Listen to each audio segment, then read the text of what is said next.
your presentation, and you have our invitation, and you have one hour from now.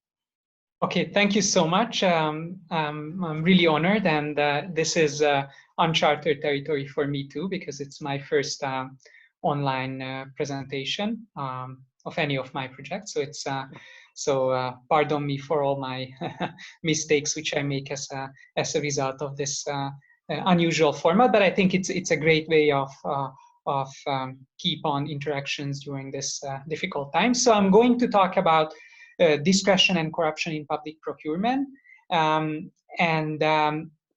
so it's going to be focusing on public procurements, which is a really important phenomenon. It gives about 12% of the GDP in developed countries, in OECD countries, and despite its high importance, we still have a very limited understanding of the optimal design of public procurement, and there are two.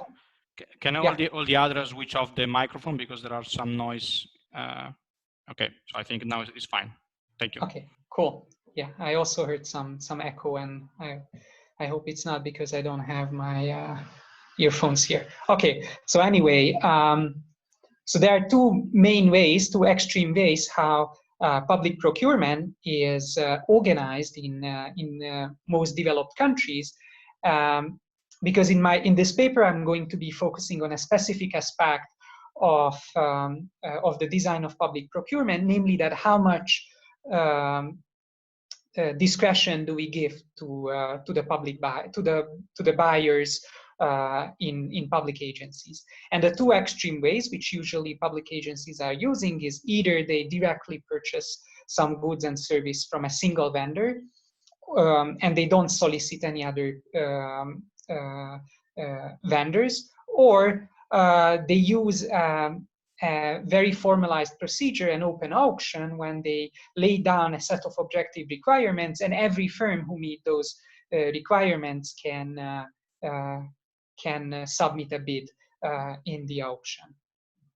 And there is still a lack of consensus about how much discretion should be given to public buyers, and proponents of open auction usually argue on the basis of more competition, more transparency, smaller opportunities for corruption, while on the other hand, these advantages are coming at the expense of higher administrative costs, more red tape, slower procedures, and in the presence of contracting difficulties, kind of a new contract theory literature is pointing out that low discretion can also result into less desirable outcomes.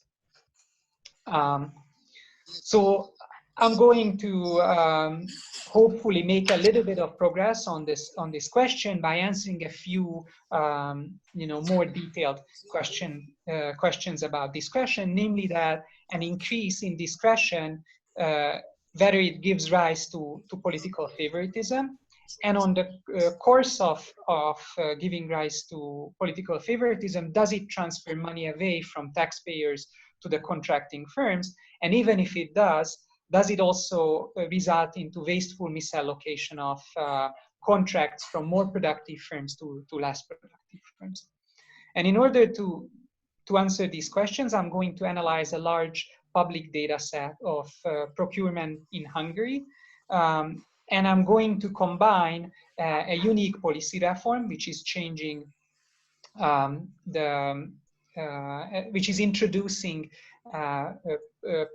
value threshold under which you can use more discretion, with a semi-parametric selection correction model and a little bit of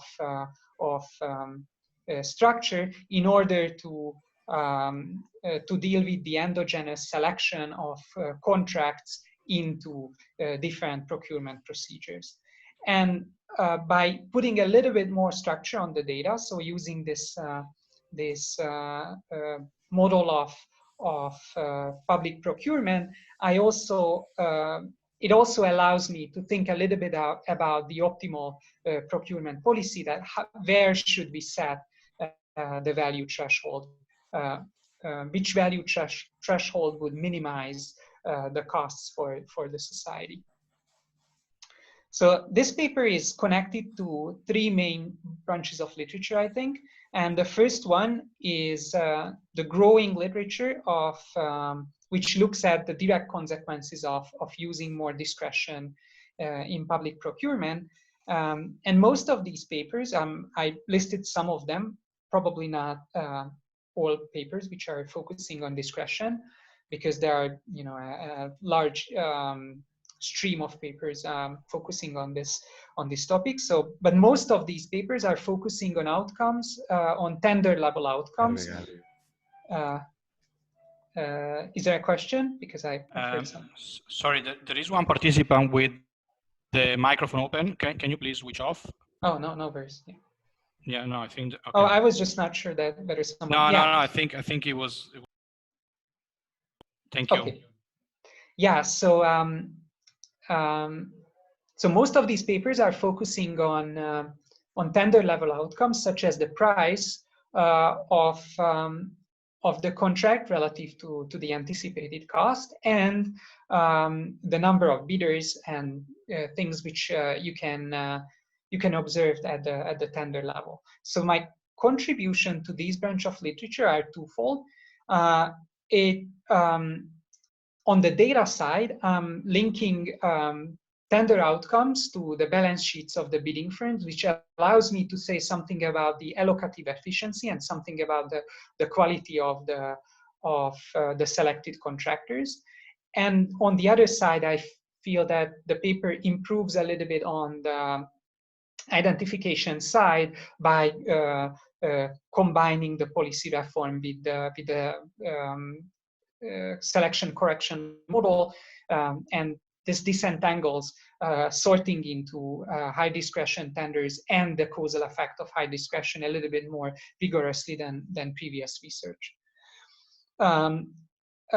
Another important literature which the paper is connected to is the discretion, is a literature which makes a connection between discretion and rent seeking. And the contribution to this literature of this paper is that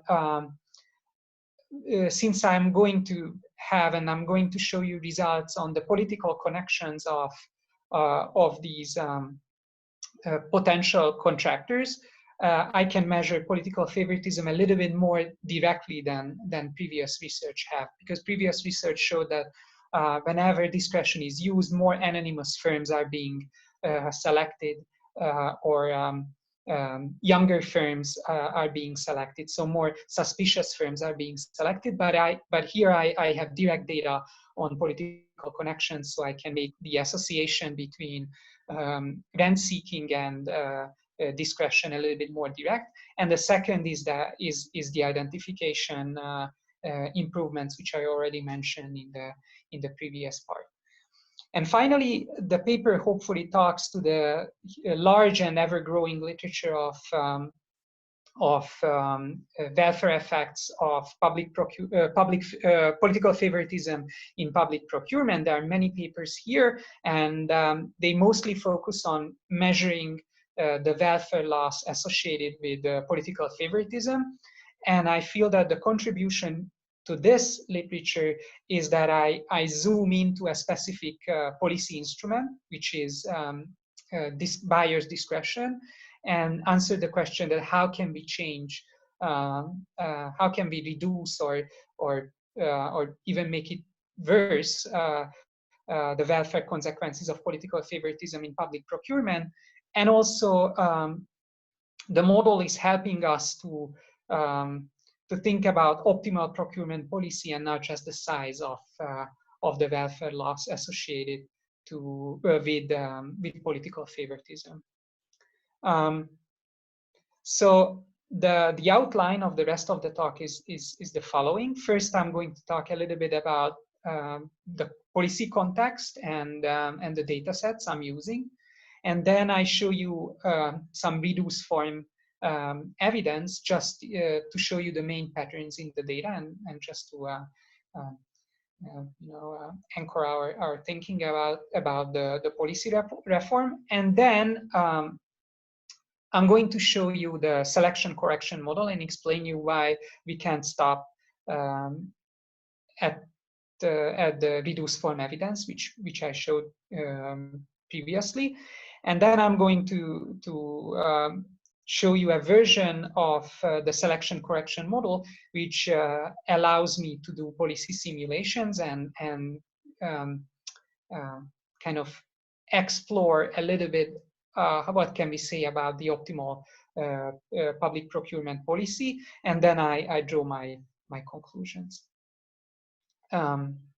So for those of you who are not intimately familiar with the Hungarian public procurement regulations, let me give you a quick introduction to how it looked like in my sample period. So starting from the early 2000s, Hungary gradually harmonized its public procurement system with the European directives, and the main goal of those directives was to improve the transparency of the procurement procedure.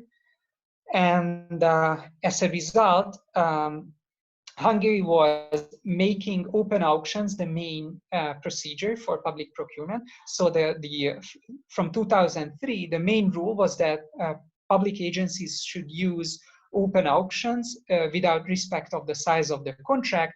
And there were only a few exceptions when they could use less transparent methods. For example, if it was a public defense contract or something like that. So a very small subset of contracts were exempted from using a public procurement, and that was unrelated to the size of the contract. But from 2011, they accepted a new Public Procurement Act, which allowed public agencies to use an invitational procedure, which provided them much more control over the selection of the contractors, because only those firms could cast a bid who was invited by the public agency. And the public and the value threshold was 25 million forints, which is about $90,000. And below that threshold, they could still use an open auction, so they were not obligated to use the high discretion procedure, but they could.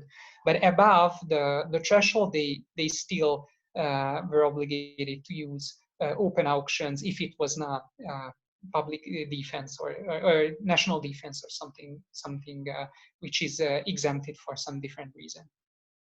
And this is a policy which is very widespread. Many both developed and developing countries are using procurement value thresholds to exempt some of the contracts from using open auctions. And so the European Union has its own value threshold, which is actually higher than the Hungarian national one. And United States has it, Israel has it, so many developed countries.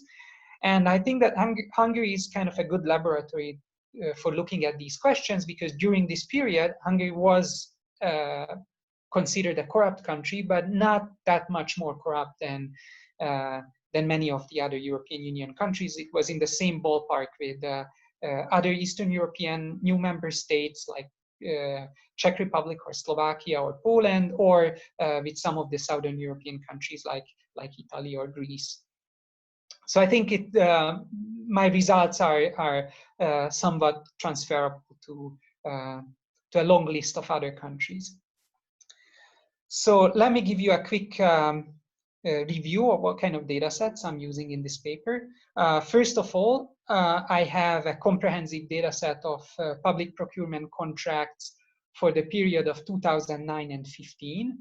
And I'm using all the non-construction industries because this value, 25 million forints value threshold, applies to them, and it doesn't apply to the construction contracts. And in order to say something about the quality of the selected contractors, I'm linking the public procurement data set to the balance sheets of the bidding firms. And in order to say something about the political favoritism angle, I created a measure of political connectedness for the top 500 contractors, and this measure is based on the identification of government politicians among firm representatives. And under firm representatives, you should understand board members, owners, if we know them, and top management of these companies. So if there was someone in the period prior to my sample period who ran for political office endorsed by the government party, who is in the board or the top management or among the owners of these firms, then that firm is being labeled as politically connected to the ruling government.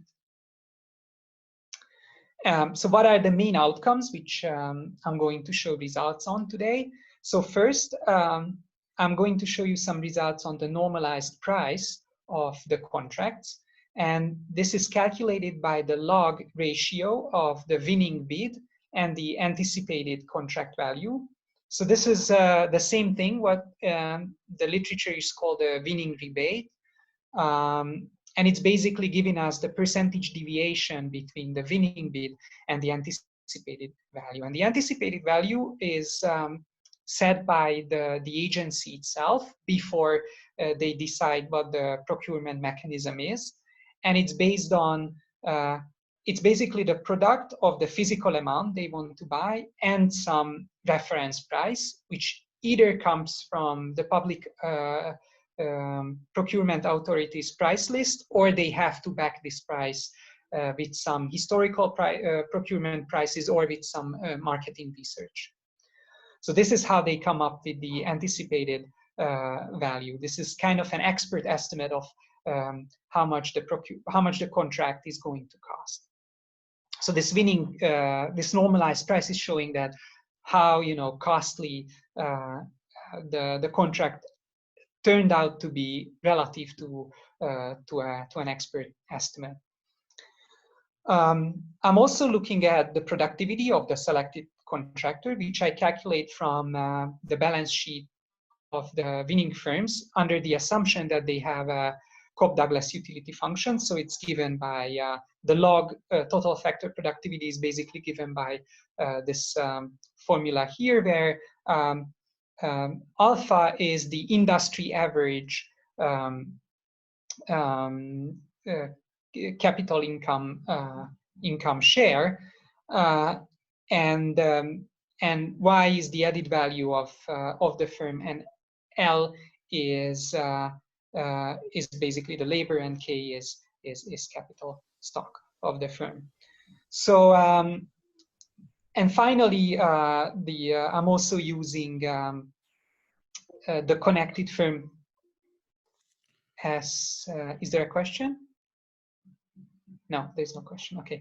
And I'm also looking at whether a connected firm is winning the contract conditional on having at least one top contractor as a bidder, in order to make it, to condition only on those contracts where there was a chance of finding. Sorry, Ferenc. Yes, please go I think ahead. there is a question from Zelda. Mm-hmm. Hi, Ferenc. Just for clarification, since you were talking about this anticipated value, is that the one that determines the threshold of $90,000? Exactly. So it's kind of the firm that is herself setting whether, I mean, there would be some playroom, I guess, but yeah, I'm sure you're going to talk about that. I just wanted to know whether this anticipated value is the one that is, setting the yes, threshold. This anticipated value, because this is the buyer, the public procurer, has to come up with this before they decide which kind of procedure they use. And if this value is higher than 25 million forints, then they cannot use a high discretion method. They cannot use the invitational procedure. And there is a little bit of room so they can manipulate this anticipated value a little bit, and I'm going to show you some results on that. Great, thank you. This is going to be one of the main things in this paper. Thanks. Yeah, so finally, my third important outcome was whether a connected firm wins a contract. Now let me show you some basic reduced form evidence, some graphs which are showing the main patterns in the data. So let me start with the distribution of anticipated contract values. So this is showing it for the pre-reform period, so from 2009 to 2011. And the red vertical line is showing the 25 million forints, where the value, where the threshold is going to be introduced. So you can see that this is not a very small value relative to the average size of contracts. So a very big chunk of contracts are falling below this value. So these are not super small contracts, which are a fraction of contracts are falling below this. So let me show you what happened to the distribution after this rule was introduced. So this is the post-reform period. So you can see that on the left tail of the two distributions are relatively close to each other, but we do see a large spike right below the threshold, and there seems to be a large missing mass above the threshold. So one potential interpretation of this graph is that some of the public procurers wanted to avoid to use an open auction, so they bunch their contracts, which used to be here above the threshold, and jumped right below the threshold where they can get a high discretion procedure.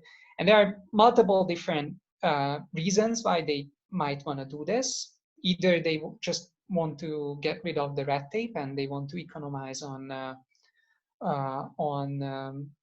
administrative costs, or they want to get a stronger grip over the selection of contractors, and they have illicit private interests which they want to exercise here. And what are the main ways you can do this? One way of doing it is slicing. I mean, potentially one way to do it is slicing contracts into multiple pieces, but the Procurement Act is ruling this out. So the Public Procurement Authority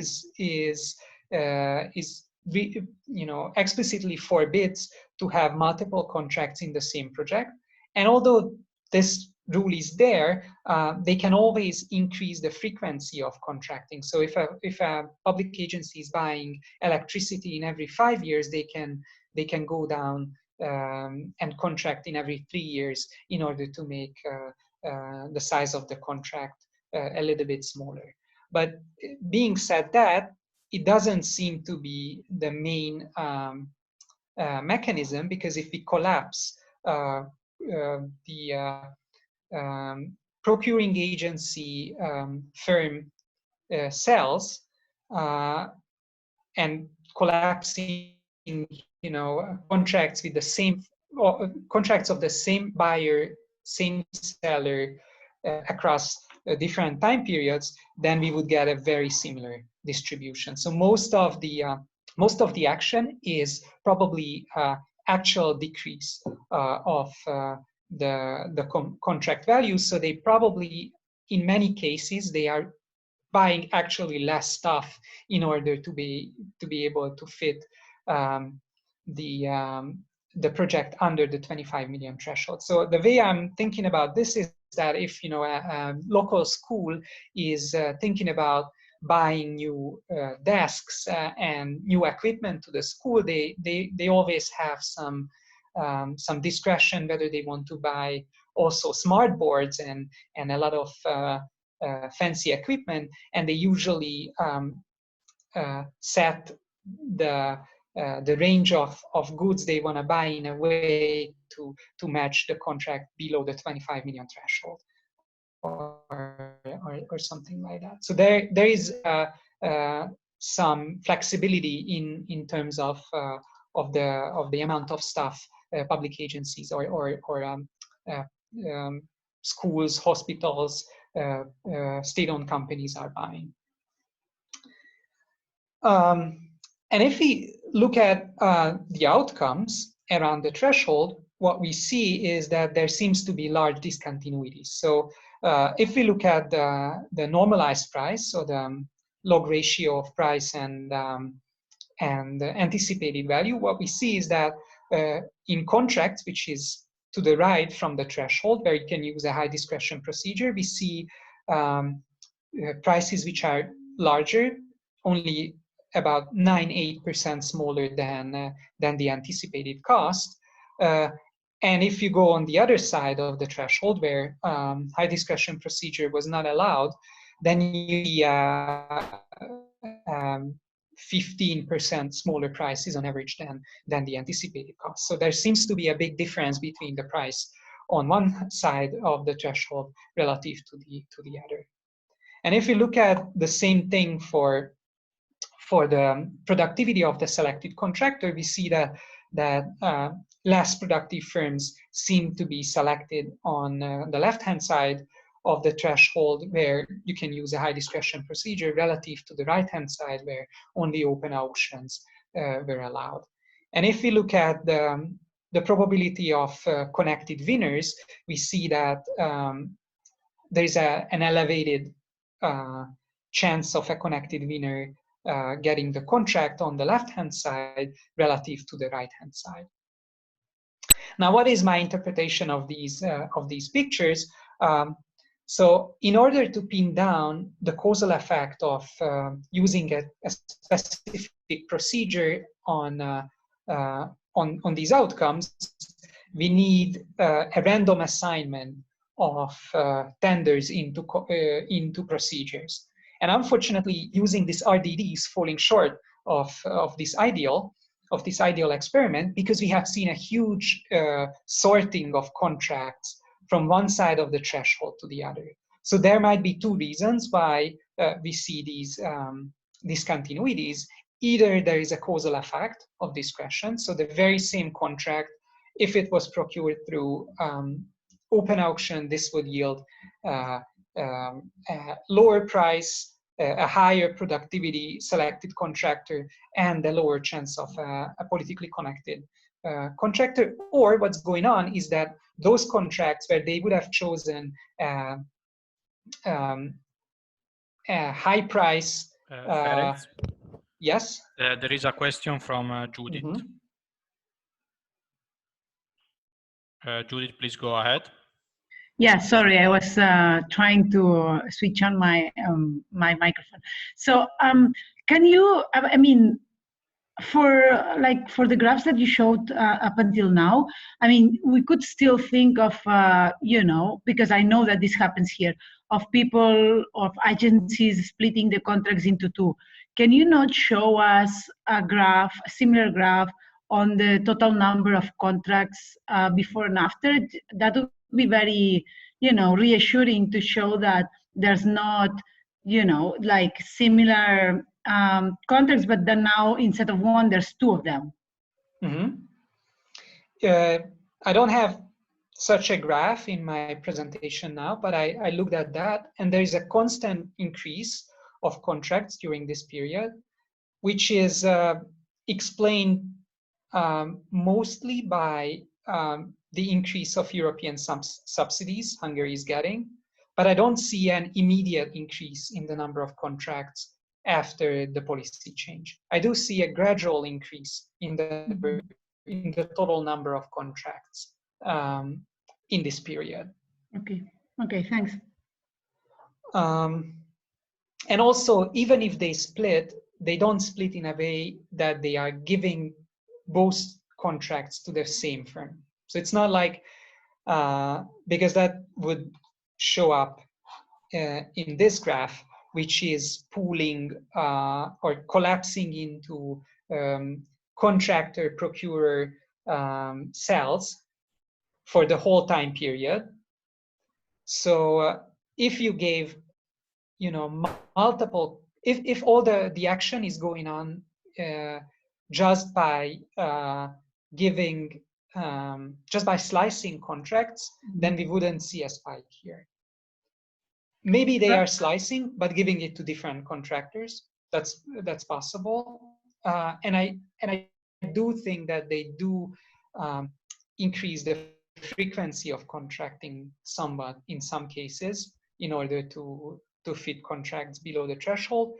But that's also, you know, a way of manipulating contract values. Yeah, but it's different, no? Because the adjustment is not on prices anymore, that they get the things cheaper, but more on quantities. So like the interpretation is different. No, I think in both cases, it's the main margin is on quantities. Right.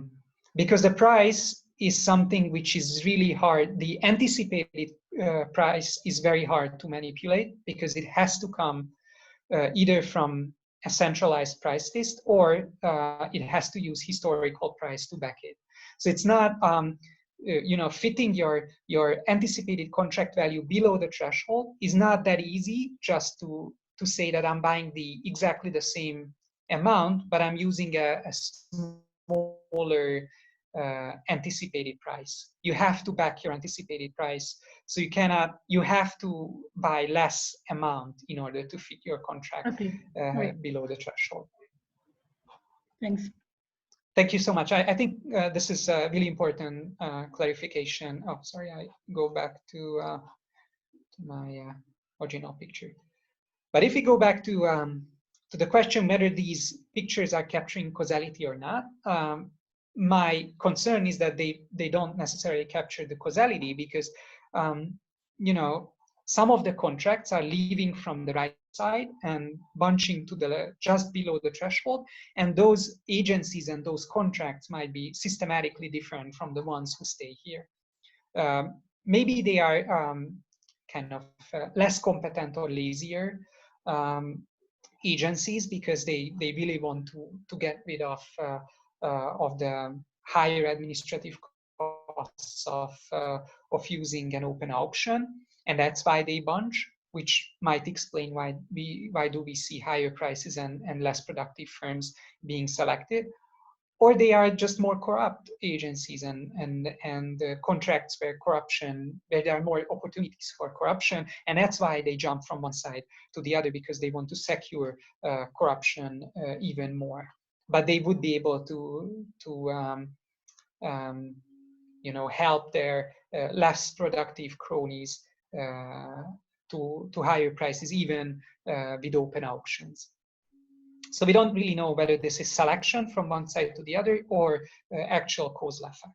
And in order to disentangle these things, I'm going to use a selection correction model, which I combine with this difference in differences variation of the availability of high discretion procedures above and below the threshold. So yeah, I tried to put it here. Okay. So ultimately, I would like to estimate equation 1 here, which is where we have on the left-hand side, we have our procurement outcomes, the price, the productivity of the selected contractor, and the connected status of the selected contractor. And I regress that on a dummy variable for high discretion, some function of the anticipated contract value, just to control for the size of the contract, and also on a time dummy, whether we are before or after the policy change, because there might be some time changes in the outcomes. But unfortunately, if we just run this regression with an OLS, we are facing with the problem of endogeneity, because the selection into high discretion might be systematic. So this high discretion may be correlated with the error term. So I need an additional selection equation, which is my second equation, which is saying basically that my question by Andreu. Sorry. Okay. Thanks. Yes. Hi, Ferenc. Hi. So my question is related to the interpretation of like your connected winner outcome. Mm-hmm. So I understand that that firms that are connected might be different in other firms as well, Mm-hmm. which might make them more or less suitable for different projects. So Mm-hmm. is it possible to have like a measure of like connectedness, which is kind of net of other firm characteristics as much as possible, or does it change a lot? Sorry if I'm anticipating a bit, but because now you were commenting on the outcome, I thought it was relevant. Mm-hmm. No, I think it is. It's my short answer is that this contributes to the correlation between. So if I'm interested in, so basically all the reasons why I'm having a more connected contractor is in this residual. And if that residual is somehow correlated with the discretion, so what you imply is that maybe they are choosing high discretion, they are choosing high connected firms under high discretion procedures because those high discretion procedures are systematically different. And they need, I mean, I don't know, maybe more national firms. That's possible. And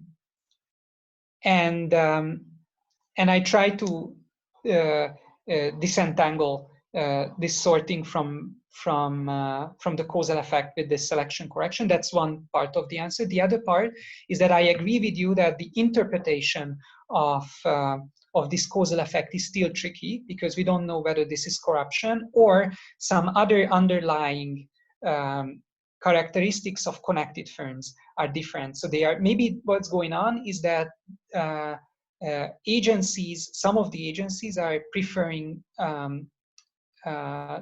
either local or domestic firms relative to foreign firms, and they tend to have higher levels of political connectedness. And in order to see that, I'm in the paper here, I'm not gonna show that, but in the paper I have results where I control for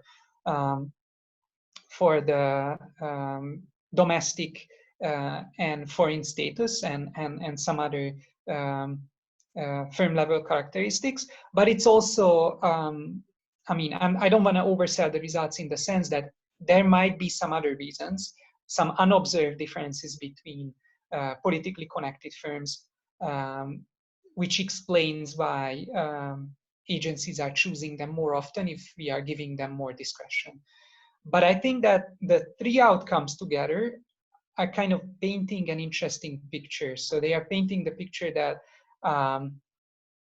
and they are suggesting, very strongly suggesting one specific story relative to others, that whenever public procurers are given more discretion, they tend to choose more politically connected, less productive firms, which are yielding, which are getting higher prices from the public procurer. And these three things together are leading towards a corruption-based explanation relative to some other.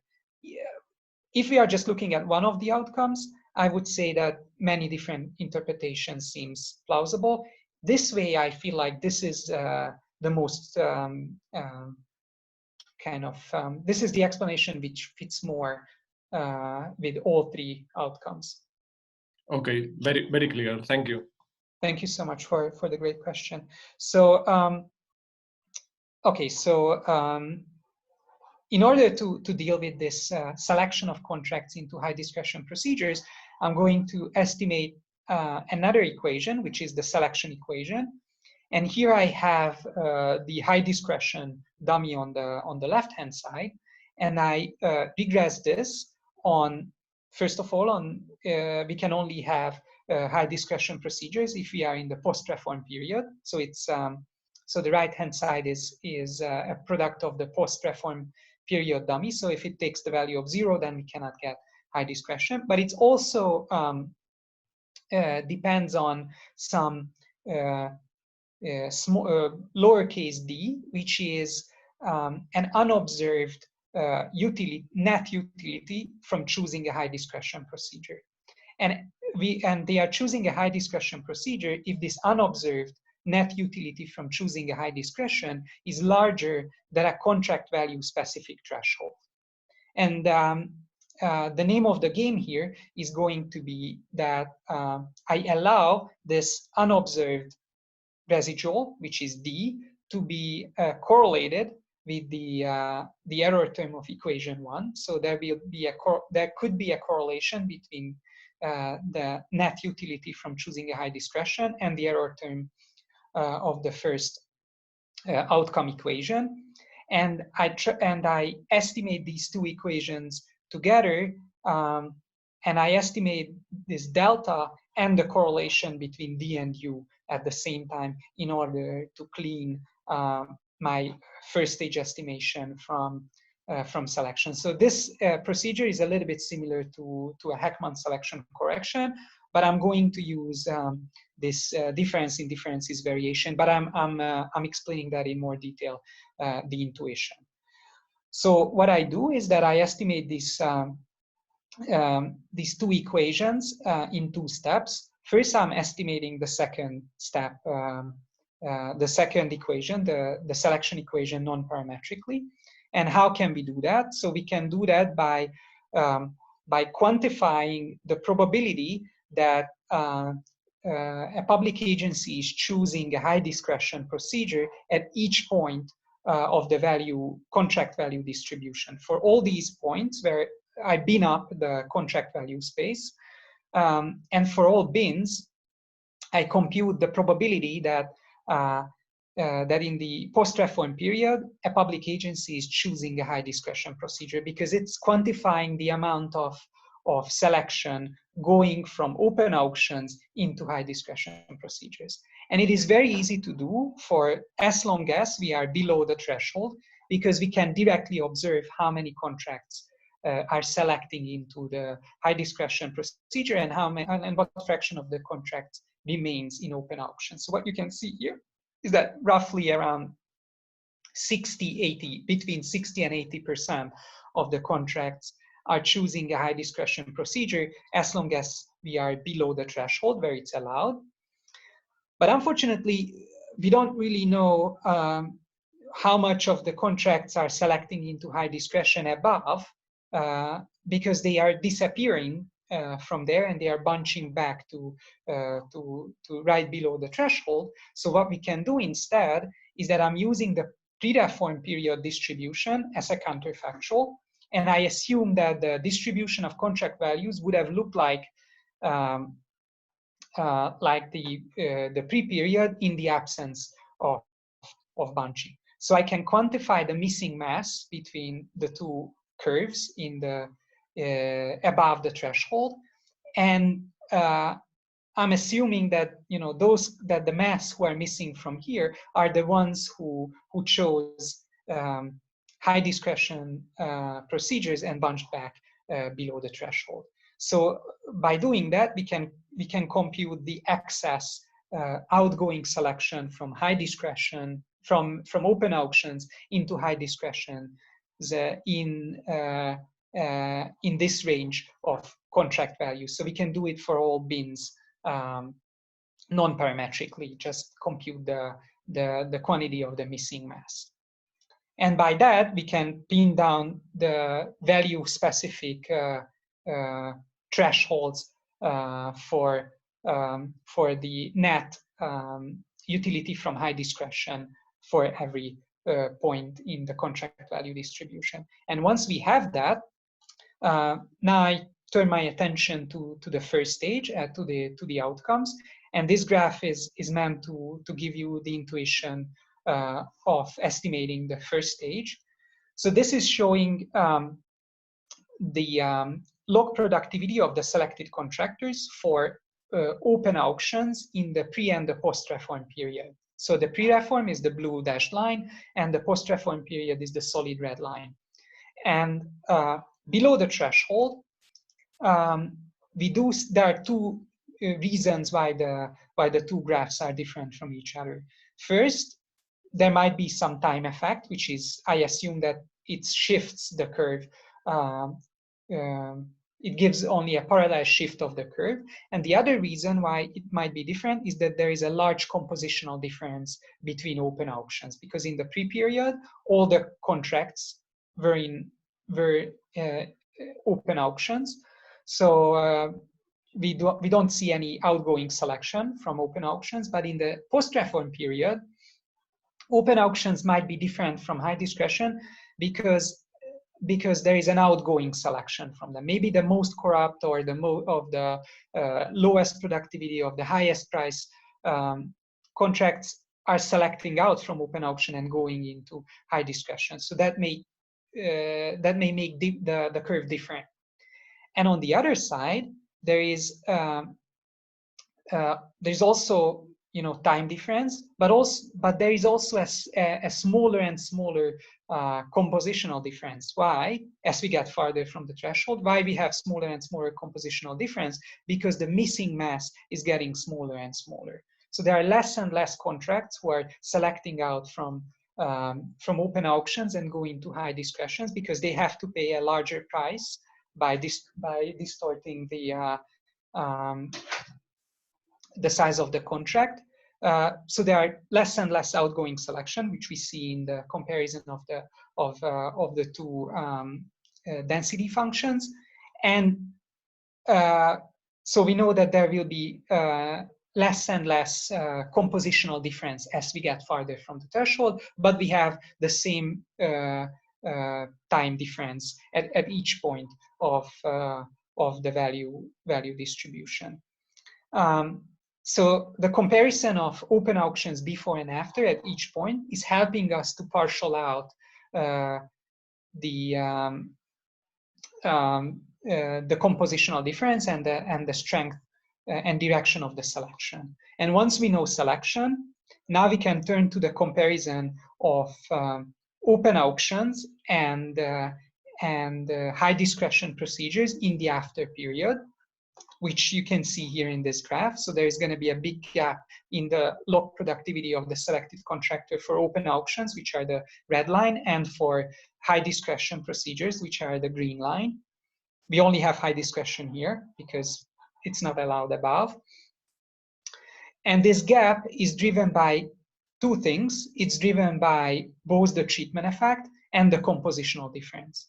And we already figured out the compositional difference from by the previous graph. So what is left so we partial that out, and what is left is the treatment effect. So this is the logic behind the selection correction mechanism. Ferenc, so there is a question from Julie. Yeah, please go ahead. So can you go back to the previous graph, please? Yes, absolutely. So, so the blue line is for the pre, and shouldn't we expect no changes in the pre-period and changes in the post-period around the threshold? So I'm a bit puzzled why we see an increase in the pre-period around very, very close to the threshold value. So you say that why do we have this small jump here up? Yes. I mean it's not small, it equalizes both lines. I mean, but if you look at how big are the jumps in general, this is in the pre-period, I have less observations than in the post-period. And it makes that the blue line a little bit more noisy than the red line. So yeah, I think this I was expecting changes in the red, not the blue. So I don't expect a jump in either of those because these are open auctions. We only restrict our attention to open auctions, so there is no change in the procedure if you cross the threshold. And I think this is just there's an overall increase the log productivity, and I don't think that this increase here, this jump, is telling us more than just noise. I mean, we have similar jump here. I think it's just. So I'm just, I'm just worried that there might be some other thing changing at the same threshold, like some other requirement or some other thing like that. No, especially not in the pre-reform period. Okay. In the pre-reform period, there was no 25 million threshold in anything. Okay. If something, I mean, I think it would be more of a concern in the post-reform period. But to my knowledge, there was nothing else which was changing in 25 million points. Okay, thanks. Thank you so much for this question.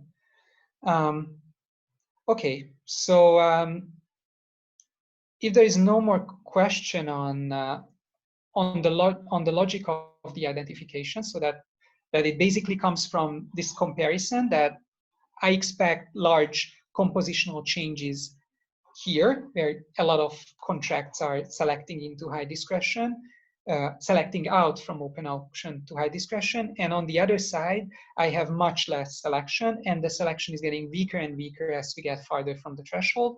So that's why I believe that this picture here is telling us that probably there is an outgoing selection of low productivity tenders, because as some of the tenders leave for the post period, the productivity becomes larger, and this gap is much smaller on the other side where there is less outgoing selection. So this is telling us basically the main story of selection. And once we know that, we can take out the selection from the comparison of open auctions and high discretion procedures in the post-reform period.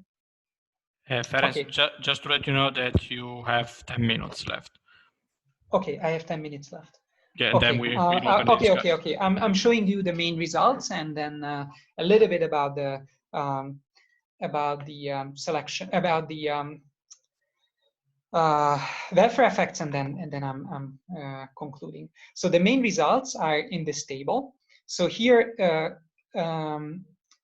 column 1, 3, and 5 is showing us the simple correlations. I'm not correcting for the selection, and you can see that there is a 5% increase in the price of the contracts, and 30% decrease in the productivity of the selected contractors, and an let's say 9% increase in the chance of a connected winner. But once we control for the selection of contracts from one side to the threshold to the other, we get a slightly larger effect on the price, a substantially lower effect on productivity, and a pretty much same effect on the connected winners. So this is saying that that high discretion procedures do increase prices, decrease productivity, and increase the chance of connected winners, but the effect on productivity is smaller than the correlation we see in just a naive comparison.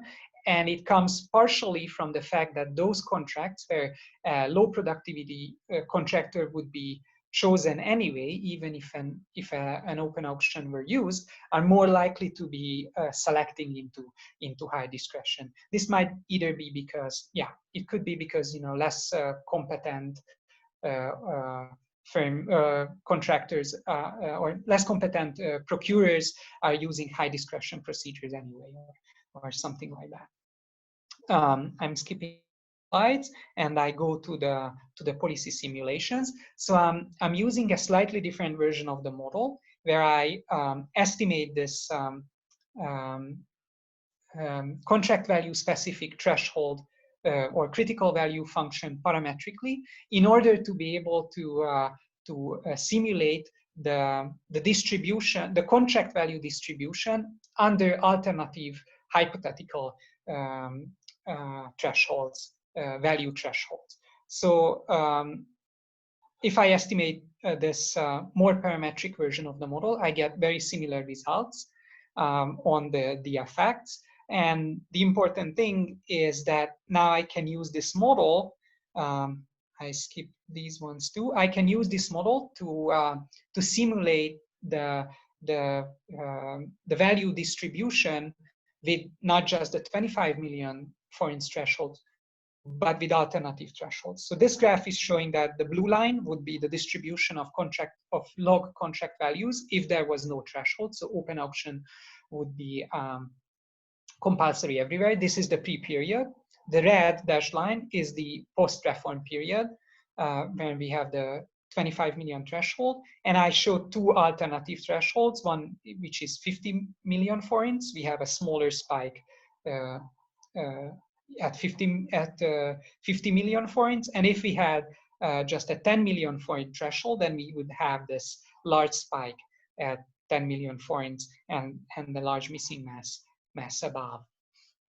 Now we can use these, now that we have some understanding of how the procurers would behave in under alternative procurement thresholds, we can simulate the effect on two types of costs. So I try to quantify the total cost, which is the sum of production costs, which I back out from the productivities of the selective contractors under the assumption that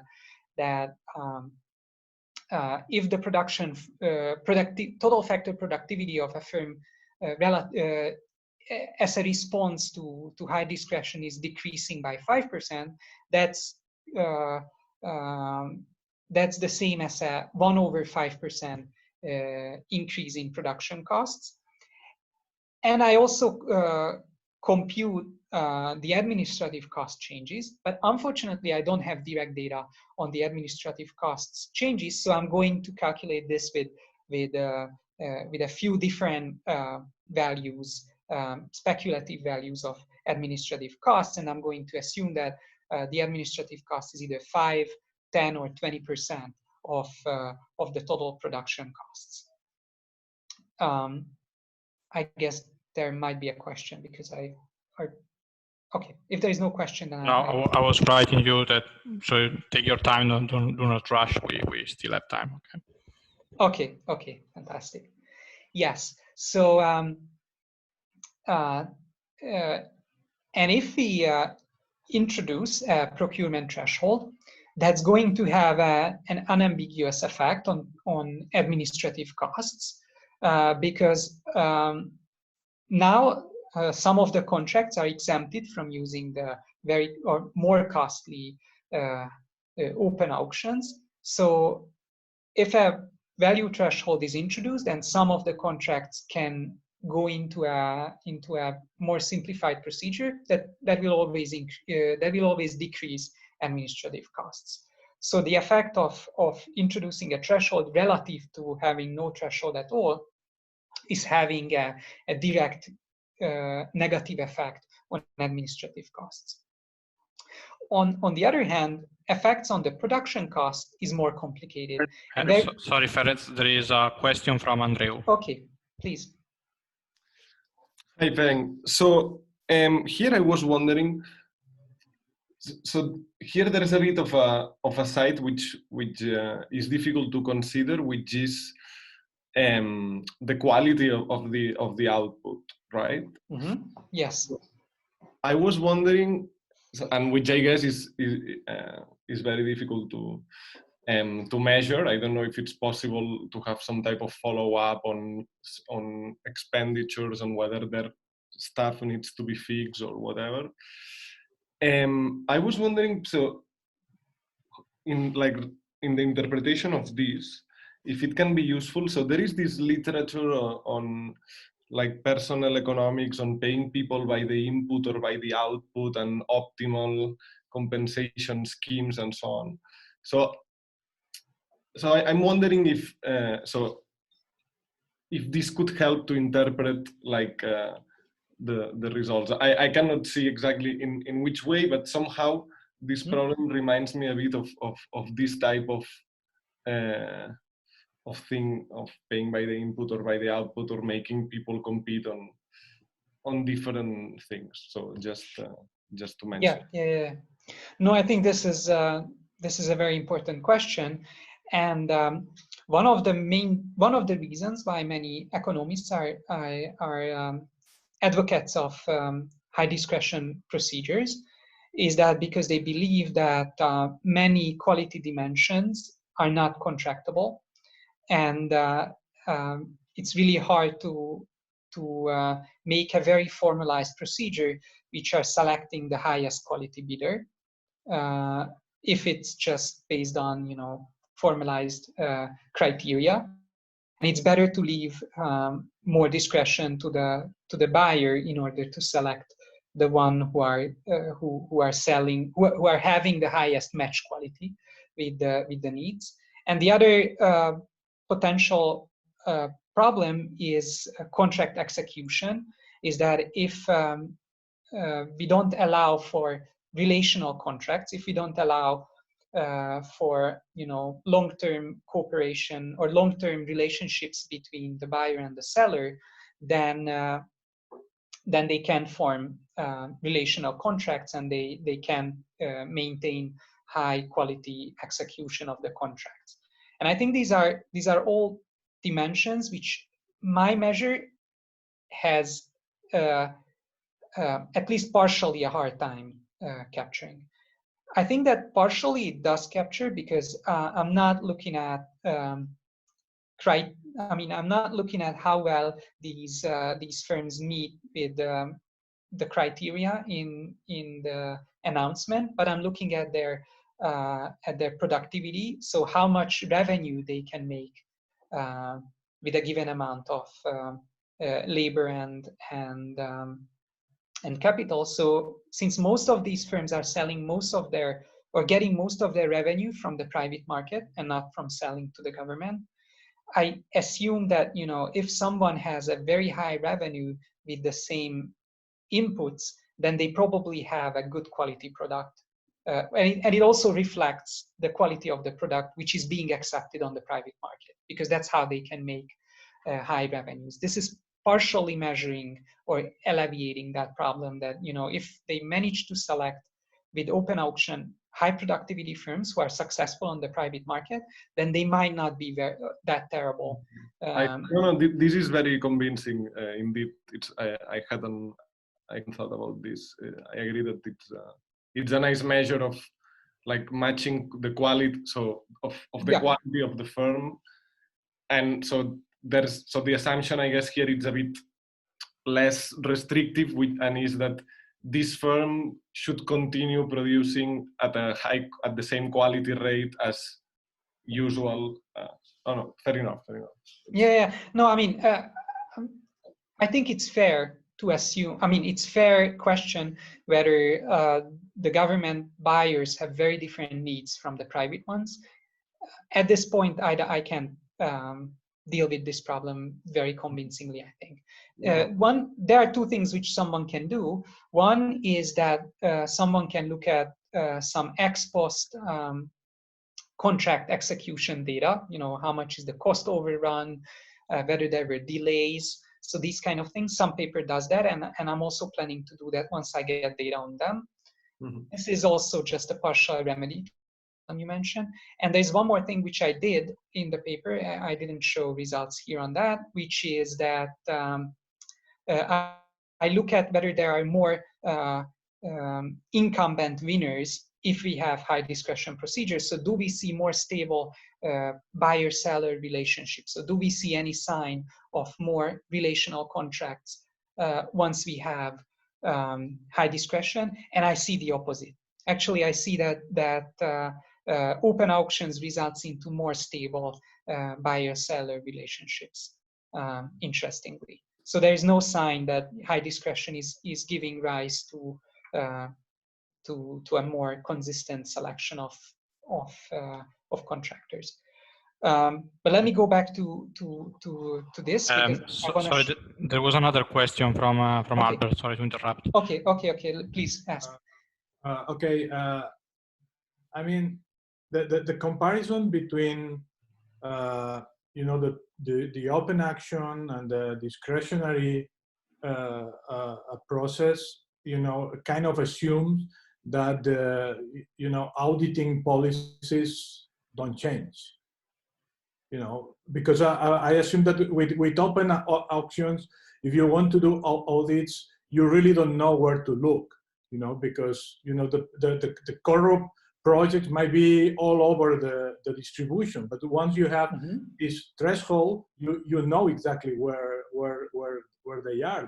They are bunching, you know, on the left. So could this, you know, I mean, it might be obviously that the audit agency, you know, doesn't know anything about bunching, you know, about how to use these techniques. But in theory, once you know there is bunching, auditing should be much easier.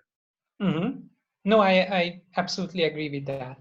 I mean, I have, yes, no, that's true. And this is, I'm not sure whether it is a problem for the identification, but it certainly could be part of how we interpret the results.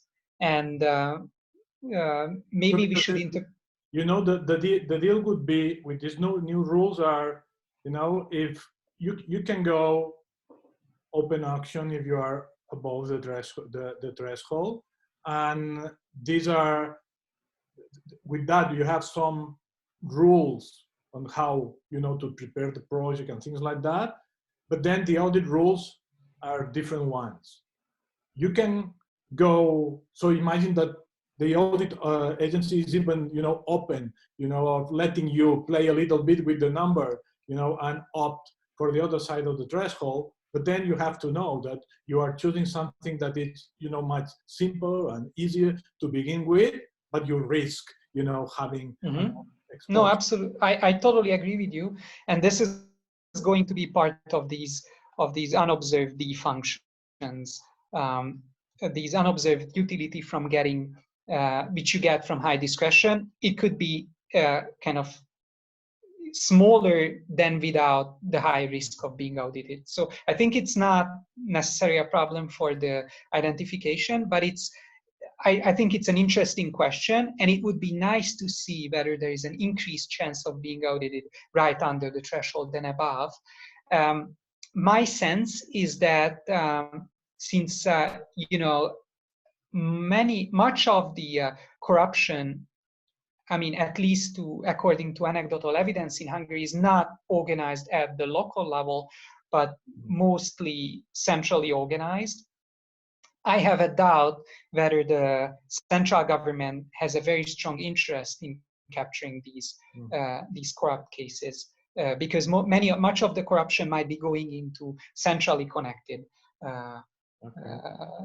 firms. So I'm not sure whether the agency is very busy in catching the corruption, but I might be mistaken, and there might be some, you know, some locally organized corruption as well. I ask that because with Dirk Foremi and with Jordi Joffre, we have a paper on bunching on population thresholds, and have the similar effect on the allocation of transfers to local governments in Spain. And what we find is that, you know, when they introduce this threshold, you know, you have this bunching appearing, you know, in the first year.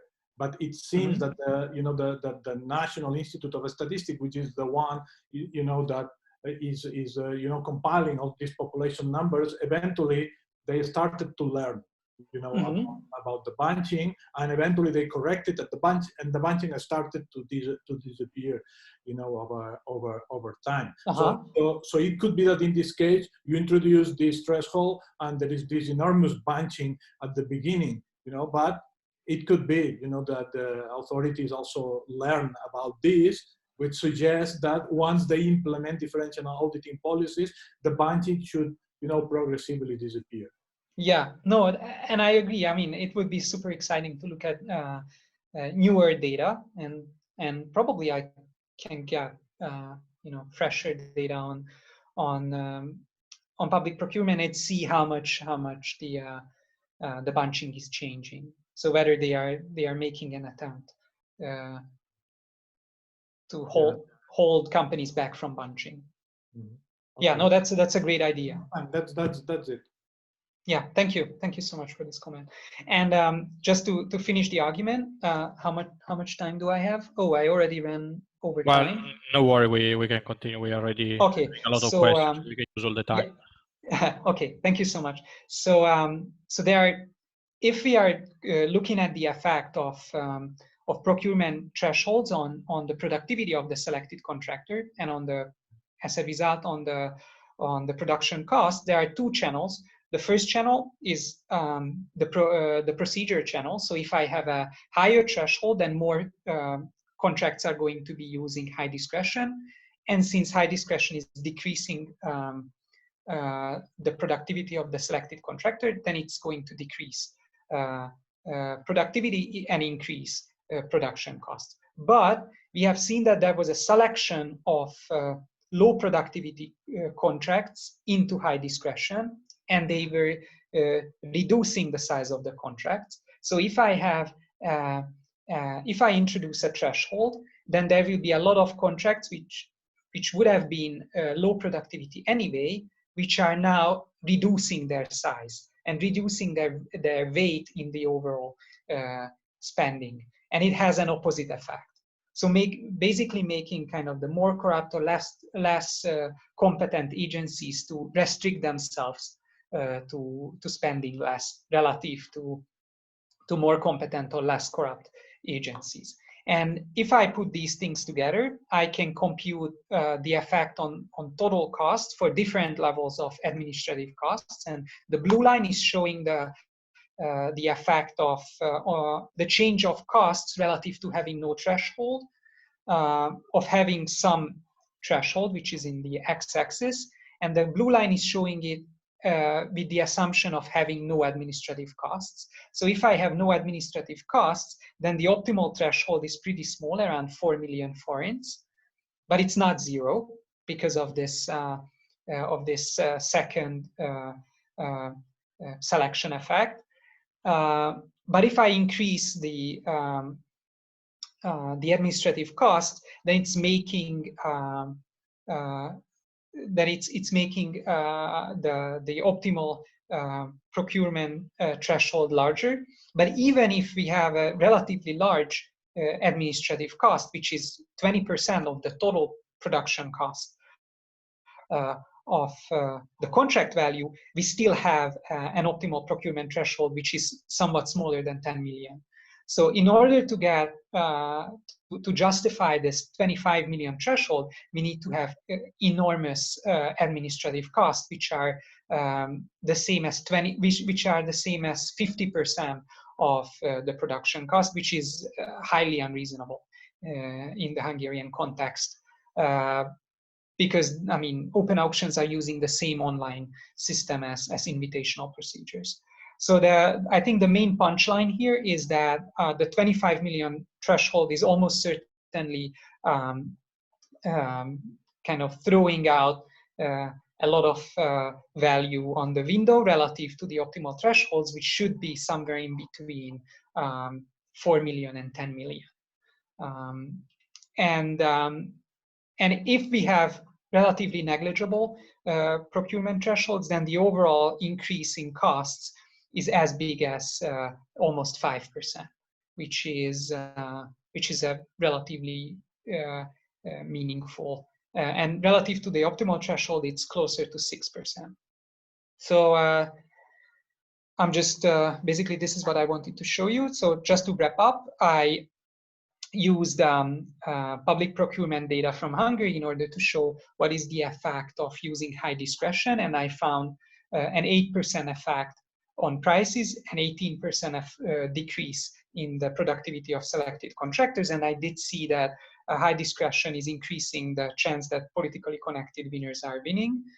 And I also see some selection of tenders which have lower prices anyway into high discretion procedures, and I see a selection of tenders where low productivity firms would be chosen anyway, and the optimal procurement threshold would be most likely much smaller than the 25 million threshold which was introduced. So this is what I wanted to show you today, and I'm happy to answer more questions if we still have some time. And thank you so much for your... Thank you very much, Ferenc, for a very nice presentation. I think we can have 5 minutes for other questions if there are questions. So please raise your hands if there are questions. Okay, it seems that all the questions were asked during the presentation. People are satisfied. So I guess we can close. So thank you very much for the presentation. Thank you again for thank you so much for the invitation and for the fantastic comments. They were really, thank you for accepting, and hopefully you had a nice and productive experience. As I say, the video is recorded. I think. Wait 1 second. Okay, no, it's just thank you. Okay, so thank you very much, everybody. As I say, the video is recorded, so if you are okay, we are going to perhaps post it on the webpage and people can see it again. And so thank you very much, and see you at the next seminar. And thank you again, Ferenc, for your very nice presentation. Thank you for the invitation. Thank you. Bye, everybody. It was very nice. Thank you.